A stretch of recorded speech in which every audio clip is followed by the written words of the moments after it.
Hey guys, welcome back to our channel. और आज की इस वीडियो में हम जानेंगे कि हम CSS की हेल्प से अपनी लिस्ट और अपने HTML टेबल को किस तरह से स्टाइलिंग प्रोवाइड कर सकते हैं, और हम HTML लिस्ट की हेल्प से ही एक नेविगेशन मेन्यू बनाने का भी देखेंगे। तो चलिए इस वीडियो को शुरू करते हैं।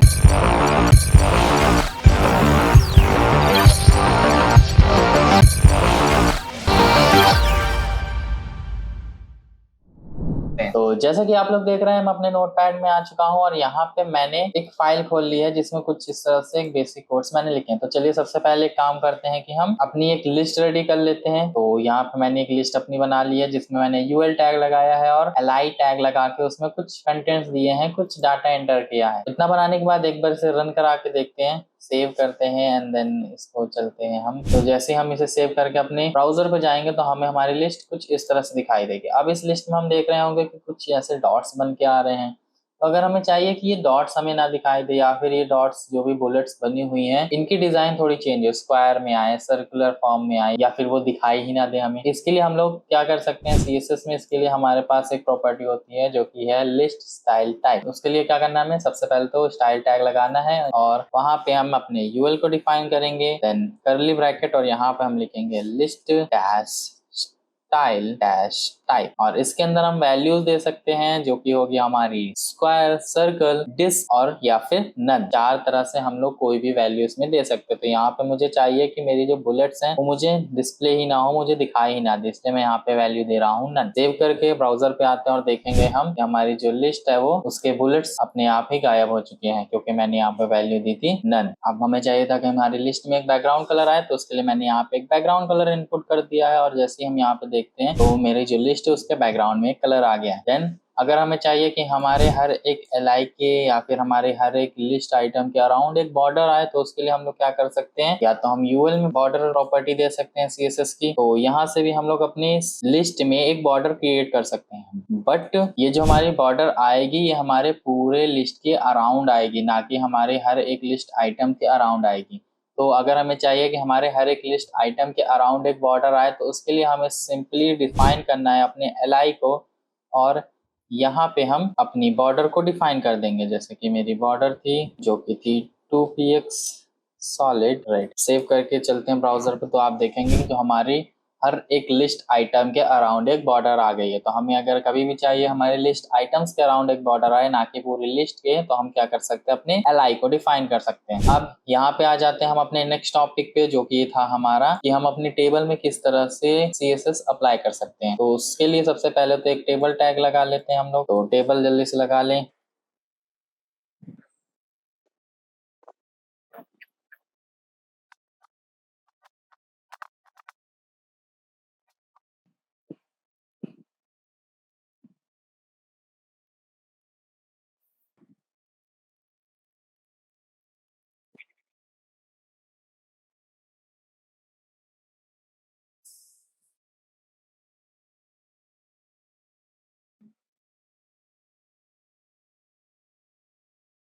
तो अब यहाँ पे देखिए मैंने एक टेबल क्रिएट कर ली अपने पेज में, जो कि कुछ इस तरह से दिखाई दे रही है। अभी हमारे टेबल के अराउंड कोई बॉर्डर भी नहीं है, ना ही हमारी टेबल में कोई CSS अप्लाई किया गया है। तो अब सबसे पहले तो हम अपने टेबल के अराउंड एक बॉर्डर क्रिएट करते हैं। तो बॉर्डर को क्रिएट करने के लिए हम लोग सबसे पहले क्या काम करेंगे, स्टाइल टैग लगाएंगे, देन इसके अंदर हम अपनी टेबल को डिफाइन करेंगे, देन कॉमा लगा के हमें चाहिए हमारे TR में भी एक बॉर्डर हो और हमारे TD के भी अराउंड एक बॉर्डर हो। तो मैं इन तीनों को एक साथ डिफाइन कर लेता हूँ कॉमा लगा लगा के, जिसे हम लोग ग्रुप सिलेक्टर भी कहते हैं, कि हम मल्टीपल टैग्स को एक साथ सिलेक्ट कर रहे हैं तो हम इसे ग्रुप सिलेक्टर कहते हैं, जिसके बारे में हम आगे की वीडियो में पढ़ेंगे। तो यहाँ पे मैंने तीनों एलिमेंट्स को एक साथ सिलेक्ट कर लिया और यहाँ पे हम बॉर्डर दे देंगे इन तीनों को, जो कि मेरी होगी 3px डॉटेड।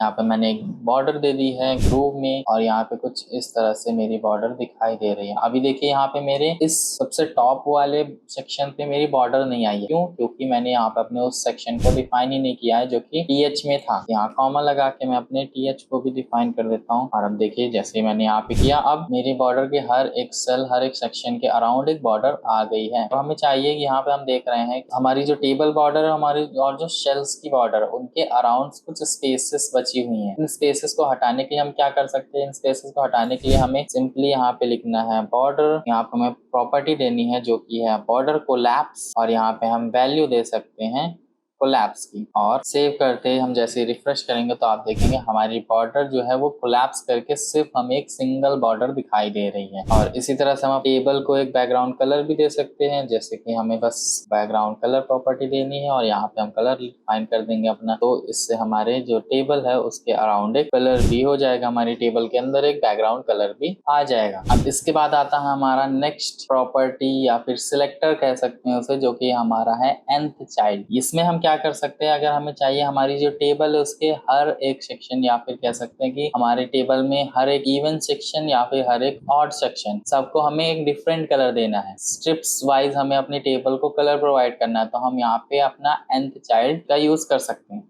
कैसे करना है, हमें सिंपली से सबसे पहले तो अपने उस एलिमेंट को डिफाइन करना है जिसमें हमें अपना nth चाइल्ड लगाना है। यहाँ पे अपने टीआर एलिमेंट को डिफाइन कर रहा हूँ, देन हमें यहाँ पे कॉलन लगाना है और लिखना है nth डैश चाइल्ड। और इसके बाद हम ब्रैकेट्स लगाएंगे और यहाँ पे हम लिखेंगे इवन या फिर ऑड। इवन या ऑड क्या करेगा, यहाँ पे हमारे सेक्शंस को बताएगा कि हमारे जो इवन नंबर के जो सेल्स है उनमें कलर होना चाहिए या फिर ऑड नंबर। तो यहाँ पे मैं इवन लिख देता हूँ और उसके बाद इवन में यहाँ पे मैं कलर दे देता हूँ एक background colour green.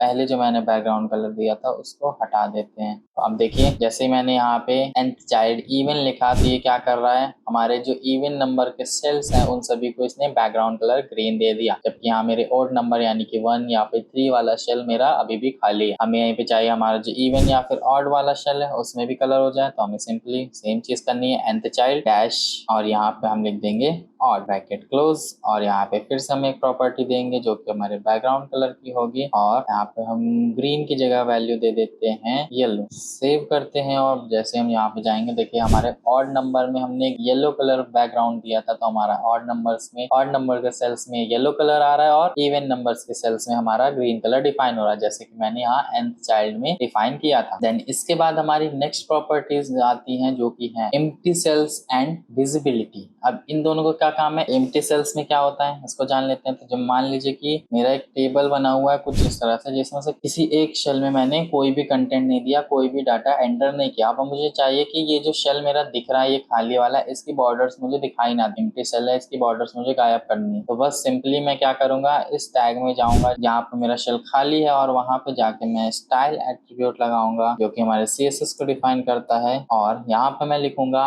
Empty shell, empty dash shell और यहाँ पे वैल्यू हम देंगे हाइड। इतना करने से हमारा जो बॉर्डर होगा टेबल का, जो सेल हमारा खाली होगा उसका बॉर्डर हाइड हो जाएगा कुछ इस तरह से। और यहीं पे अगर हमें चाहिए कि ये वैल्यू हमारी दिखने लगे, हमारा जो शेल है वो दिखने लगे, तो हम यहाँ पे वैल्यू देंगे शो की और हमारा जो शेल है वो फिर से उसकी बॉर्डर दिखने लगेगी। देन नेक्स्ट प्रॉपर्टी आती है विजिबिलिटी। यहाँ पे हमें चाहिए कि इसमें जो इतने सारे शेल्स बने हुए हैं इनमें से हमारा जो एक रो है या फिर कह सकते हैं ये वाली एक रो हमारी हाइड हो जाए, हमें नहीं चाहिए, हमें इसकी विजिबिलिटी हाइड करनी है, छुपाना है। तो हम क्या करेंगे इसके लिए, हम इसके लिए प्रॉपर्टी दे सकते हैं विजिबिलिटी। ये विजिबिलिटी की प्रॉपर्टी मैं देता हूँ अपनी थर्ड रो में जहाँ पर मुझे चाहिए था कि हाइड हो जाए मेरी विजिबिलिटी। यहाँ मैं स्टाइल एट्रीब्यूट लगाऊंगा और यहाँ पे मैं सिंपली लिखूंगा विजिबिलिटी और वैल्यू दूंगा मैं हिडन। और ये देखिए हमारा जो टेबल में लास्ट जो रो थी वो पूरी तरह से हाइड हो चुकी है, हमें दिखाई नहीं दे रही है। और हमें यहीं पे अगर चाहिए हमें कि हमारा जो कंटेंट है वो फिर से विजुअल होने लगे, तो हम यहाँ पे लिखेंगे वैल्यू देंगे जो कि होगी विजिबल। और ये कुछ इस तरह से हमारा जो शेल था जो पूरी तरह से रो गायब हो गई थी वो फिर से हमें दिखाई देने लगेगी। चलिए बात कर लेते हैं कि हम अपने पेज में एक नेविगेशन बार किस तरह से बना सकते हैं। तो हमें अपने पेज में एक नेविगेशन बार बनाने के लिए क्या करना है, सिंपल सा सबसे पहले तो एक काम कर लेते हैं, अपने पेज में कुछ यूएल टैग्स लगा लेते हैं ताकि हम अपने नेविगेशन में कुछ इनपुट कर सकें। नेविगेशन बार में आखिर हमारा कुछ वर्ड्स ही तो होते हैं, तो ये मैंने कुछ इस तरह से यूएल टैग लगा लिया और इन यूएल टैग्स के अंदर मैंने एक ए टैग का भी यूज किया क्योंकि हमारे हर एक टाइटल को, हर एक वर्ड को एक लोकेशन प्रोवाइड करेगा। देन इसके बाद हम स्टाइल टैग में आएंगे और यहाँ पे हम कुछ इस तरह से स्टाइलिंग देंगे। अब यहाँ पे मैंने क्या क्या चीजें की हैं वो मैं बता देता हूँ। तो ये कुछ कोड्स हैं जिनकी हेल्प से हम अपने पेज में कुछ इस तरह से एक नेविगेशन बार बना सकते हैं। अब मैंने क्या क्या चीजें की हैं चलिए देख लेते हैं। तो सबसे पहले तो मैंने यहाँ पे एक यूएल टैग लगाया है जिसमें मैंने एल आई की हेल्प से कुछ वर्ड्स दे दिए हैं जो कि मुझे अपने नेविगेशन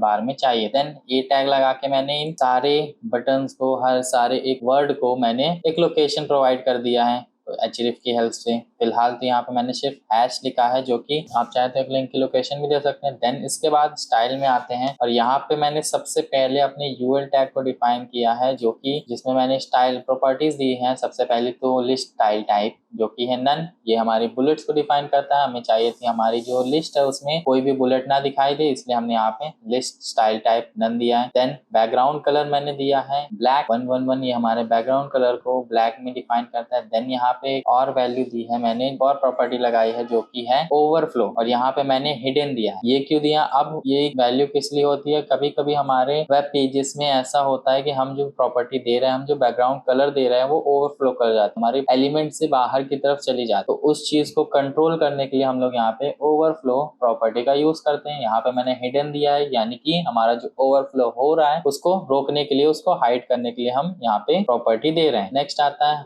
कि हमने यहाँ पे li टैग लगाया है, जो कि हमारे लिस्ट आइटम को डिफाइन कर रहा है। देन यहाँ पे मैंने एक प्रॉपर्टी लगाई है फ्लोट, और उसकी वैल्यू दी है लेफ्ट। ये क्या काम कर रहा है? ये हमारी लिस्ट के हर एक आइटम को लेफ्ट की तरफ फ्लोट कराने का काम कर रहा है। देन फ्लोट के बाद हमने थोड़ी मार्जिन दे दी है, ताकि हमारे जो टेक्स्ट है उनके बीच में कुछ स्पेसिंग हो जाए। देन नेक्स्ट हमने डिफाइन किया है जो कि हमारा li स्पेस ए है, यानी कि हम हमारे li टैग के अंदर के ए टैग को डिफाइन कर रहे हैं यहाँ पे। सो यहाँ पे मैंने क्या क्या प्रॉपर्टीज दी है। यहाँ सबसे पहले मैंने एक प्रॉपर्टी है डिस्प्ले ब्लॉक, हमारा जो टेक्स्ट है, हमारे जो भी ए टैग है, वो हमें एक ब्लॉक के फॉर्म में दिखाई दे। देन मैंने यहाँ पे कलर व्हाइट दिया, यानी कि ये जो मेरी लिंक बन रही है, ये जो मेरे वर्ड्स आ रहे हैं, इनका कलर व्हाइट होना चाहिए। देन मैंने पैडिंग दी है 16 पिक्सल्स, यानी कि टेक्स्ट और बॉर्डर के बीच में मैंने एक पैडिंग डिफाइन की है। देन टेक्स्ट डेकोरेशन नन, यानी कि मुझे चाहिए था मेरे टेक्स्ट के नीचे कोई अंडरलाइन ना आए, इसलिए मैंने यहाँ पे टेक्स्ट डेकोरेशन नन दिया है। देन टेक्स्ट अलाइनमेंट सेंटर, यानी कि मैंने अपने टेक्स्ट को अलाइनमेंट करने के लिए यहाँ पे वैल्यू दी है, जो कि है सेंटर, यानी कि मेरा टेक्स्ट सेंटर में अलाइन होगा। इतना करने के बाद आप सेव करेंगे और अपने जैसे ब्राउजर पे जाएंगे तो आपको कुछ इस तरह से इंटरफेस देखने को मिल जाएगा, जो कि हमारे एक नेविगेशन बार को डिफाइन करते हैं। यहाँ पे फिलहाल मैंने कोई वैल्यू नहीं दी है लिंक को, इसलिए मैं आप कहीं पे रिडायरेक्ट नहीं हो रहा हूँ, बट आप कर सकते हैं। यहाँ पे आप दूसरी वैल्यू दे सकते हैं अपने ए टैग में, जहाँ पे भी आपको क्लिक के बाद पहुंचना है, रिडायरेक्ट होना है। तो कुछ इस तरह से हम अपने नेविगेशन बार को क्रिएट कर सकते हैं। आज के इस वीडियो में बस इतना ही। आई होप आपको हर एक चीज क्लियर हो गई होगी। नेविगेशन बार या लिस्ट और या फिर टेबल, इन तीनों में से किसी भी चीज को CSS की हेल्प से स्टाइलिंग देनी होगी तो आप क्लियरली अच्छे से दे पाएंगे। इस वीडियो से रिलेटेड सारी नोट्स मैं डिस्क्रिप्शन बॉक्स में दे दूंगा। मिलते हैं नेक्स्ट वीडियो में, तब तक के लिए बाय बाय। कोई भी सपना साकार करने के लिए सबसे जरूरी है सही कोच का होना। चुनिए बघेल इंस्टीट्यूट को और करें अपने skill oriented CS and IT courses का सपना साकार। Download the app now.